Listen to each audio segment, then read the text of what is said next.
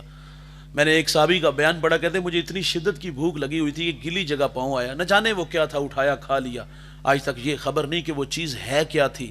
اور ان راہوں پہ چلنے والوں کو آزمایا جاتا ہے، دکھوں سے دو چار ہونا پڑتا ہے، کتنی زندگی میں امتحان آئے یار۔ مکہ کے تلخ رویے، حضور لا الہ کی دعوت دیتے ہیں، کانٹے بچھاتے ہیں، گڑے کھودتے ہیں، اوجریاں پھینکتے ہیں، گلے میں رسی ڈال کے تو دیتے ہیں۔ حضور طائف تشریف لے کے کہ وہ پڑھے لکھے لوگ ہیں، میں انہیں اپنی بات سناتا ہوں، انہوں نے بھی دعوت کو مسترد کیا۔ سنیے گا بھائی، حضور طائف سے واپس تشریف لائے، طائف کا بازار ہے اور 2 رویا کی تارے ہیں، اوباش لڑکی ہیں اور ان کے ہاتھوں میں پتھر ہیں۔ میرے نبی فرماتے میں قدم اٹھاتا ہوں تو وہ میرے پاؤں پہ پتھر مارتے ہیں، مجھے درد ہوا اور میں درد کی شدت کی وجہ سے زمین پہ بیٹھ گیا۔ وہ آگے بڑھے، حضور کو کندھوں سے پکڑا، کھڑا کیا، چلنے پہ مجبور کیا گیا۔ حضور فرماتے میں دوسرا قدم اٹھاتا ہوں تو وہ میرے دوسرے پاؤں پہ پتھر مارتے ہیں۔ بدن لہو لہان ہے، جوانوں اس دین کی بنیادوں میں پیغمبر کا خون ہے، یہ دین بڑی محنت سے آیا۔ میں اوکڑا ایک جگہ خطاب کر رہا تھا، کچھ لوگ ناراض ہو گئے، سچ آکھی تے پامبڑ مچدے نے، اور چمن میں تلخ نوائی میری گوارا کر کہ زہر بھی کرتا ہے کبھی کارے تریاکی کڑوی کسیلی قبول کیجئے گا۔ میں نے برملا برجستہ کہا تھا، حجروں میں نہیں، نذرانے نہیں، ہاتھ چما کے نہیں، صرف یہ دین محنت سے آیا ہے، یہ دین جستجو سے آیا ہے، یہ دین تبلیغ سے آیا ہے۔ محمد عربی اس پیغام کو لے کے طائف گئے، طائف والوں نے پتھر مارے اور حضور سے عرض بھی کیا گیا کہ حضور ان کے لیے بد دعا فرما دیں، تو میرے نبی فرماتے میں رحمت بن کے آیا ہوں۔ اور پھر وہاں ایک جملہ ارشاد فرمایا جو علماء کے لیے تھا، مبلغین کے لیے تھا۔ میرے نبی نے فرمایا تھا کہ مجھے ان کی نسلوں سے امید ہے کہ وہ میرے ساتھ چلیں گے۔ بعض کا نتائج جو دوست آنے والی نسلوں پہ چھوڑے جاتے ہیں، ہمیں جو مطلوب نتائج ہوتے ہیں وہ خاطر خواہ نہیں ملتے، اور بعض کا ہم دل برداشتہ بھی ہو جاتے ہیں کہ یار ہمیں تو سجدے سے غرض ہے، یہاں نہیں تو وہاں سے ہی، اس چک میں نہیں تو کسی اور جگہ پہ جا کے کام کر لیں گے۔ لیکن حضور کا یہ فرمان ہمیں روشنی دیتا ہے کہ بعض کا نتائج آنے والی نسلوں پہ چھوڑے جاتے ہیں۔ آپ جانتے ہو جب سندھ کے اندر نہید نامی بیٹی کے سر سے راجہ دہر کے گنڈوں نے دوپٹہ کھینچا تو اس نے یا الحجاج کہا۔ حجاج تاریخ کا قابل ذکر انسان نہیں، بہت بڑا بدماش ہے۔ اس کی بدماشی کیا تھی؟ یہ غریبوں کی بیٹیوں کو لوٹتا تھا، یعنی کہ یہ اس کی بدماشی تھی۔ اور حجاج بن یوسف نے پھر اپنے بھتیجے کو، جب اس بیٹی کے سر سے دوپٹہ کھینچا نا راجہ دہر کے گنڈوں نے، اس نے پھر اپنے بھتیجے کو جس کی عمر 17 سال ہے اس کو یہاں بھیجا، اور وہ ہندوستان کے تخت و تاج کو رونتا ہوا یہاں آیا اور اس بیٹی کے سر پر عزت کی ردا رکھی۔ وہ یہاں 4 سال گزار کے گیا، مکران سے ملتان تک دوڑا، مکران تک اس نے سفر کیا، اپنے کردار سے، گفتار سے، اخلاق سے 1 لاکھ انسانوں کو محمد عربی کا غلام بنا دیا۔ وہ خود یہاں سے چلا گیا لیکن یہاں دین چھوڑ گیا۔ اس جوان کو زمانہ آج محمد بن قاسم کے نام سے جانتا ہے۔ فرمایا مجھے ان کی نسلوں سے امید ہے کہ وہ میرے ساتھ چلیں گے۔ حضور طائف سے مکہ آئے اور ام ہانی کا گھر ہے دوست، حضور محو استراحت ہیں، آنکھیں بند ہیں، دل جاگ رہا ہے۔ اللہ تعالیٰ نے جبریل علیہ السلام کو 70,000 نوری فرشتوں کے جھرمٹ میں بھیج دیا کہ جاؤ اور میرے نبی کو میرے پاس لے آؤ۔ جبریل حاضری خدمت ہوئے، عرض کی مالک دستک دوں؟ فرمایا نہیں، لے سانس بھی آہستہ کہ دربار نبی ہے۔ چھت پہ چڑھو، چھوٹا سا سوراخ کرو اور پھر اس سوراخ سے اندر داخل ہو جاؤ۔ جبریل کے 600 نوری پر ہیں دوست، وہ ایک پر کو کھولے تو زمین و آسمان کو ڈھانپ لے۔ آج حضور کی خدمت میں حاضر ہوا، دنیا والوں کو تعلیم دے گیا کہ جب بڑوں کے پاس آؤ تو بڑا بن کے نہیں، چھوٹا بن کے آیا کرو۔